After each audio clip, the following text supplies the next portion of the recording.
4 ঘন্টারও বেশি সময় ধরে জাতীয় সড়ক অবরুদ্ধ হয়ে পড়ল সকাল 8টা থেকে দুপুর 12টা পর্যন্ত। কলকাতা থেকে বর্ধমানমুখী লেনে যান চলাচল বন্ধ হয়ে পড়ে।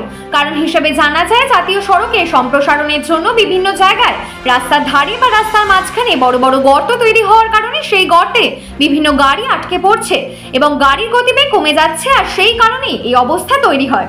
ঘটনাস্থলগুলো পরিদর্শন করেন জাতীয় সড়ক সংলগ্ন বিভিন্ন থানার পুলিশ আধিকারিকরা। দীর্ঘক্ষণ পর জাতীয় সড়ক সম্প্রসারণকারী সংস্থার কর্মীদের ডেকে জাতীয় সড়কের ওপর তৈরি হওয়া গর্তগুলো সাময়িকভাবে বোঝানোর কাজ শুরু হয়।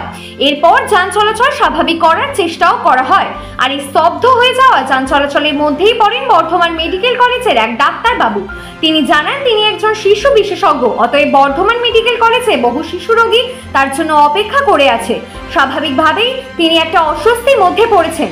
যদিও বা ফোনের মাধ্যমে তিনি সবটা অ্যারেঞ্জ করে ফেলেছেন, কিন্তু সেখানেও একটা প্রশ্ন তো রয়ে যাচ্ছে যে শিশুদের অসুখ গুরুতর, তাদের যত দ্রুত সম্ভব চিকিৎসার প্রয়োজন, সেখানে কিছুটা বাধা তো পেতে হচ্ছে।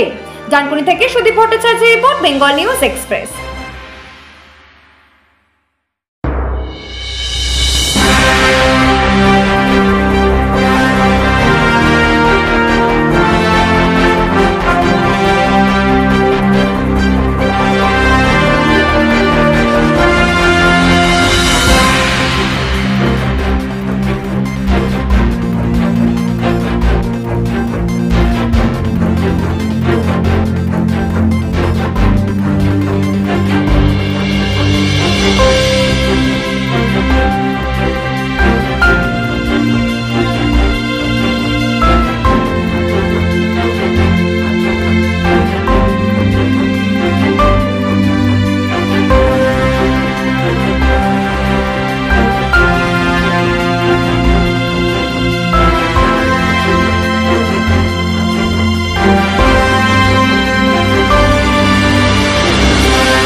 আড়াই ঘন্টায় যাবে।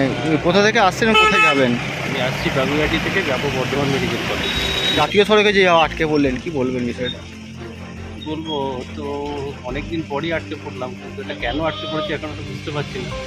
বারবার সবাইকে জিজ্ঞাসা করছি, কিন্তু এটার জন্য প্রবলেম হলোই, কারণ আমার অ্যাডমিশন অনেক বাচ্চা নিয়ে আসবো এখানে, বাচ্চা ডাক্তার তারা আমাকে দেখাতে পারবে, তারা স্বভাবত বিপদে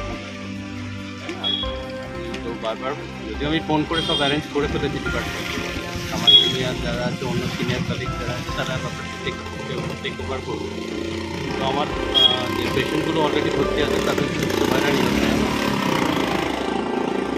আপনার নামটা স্যার? ধন্যবাদ।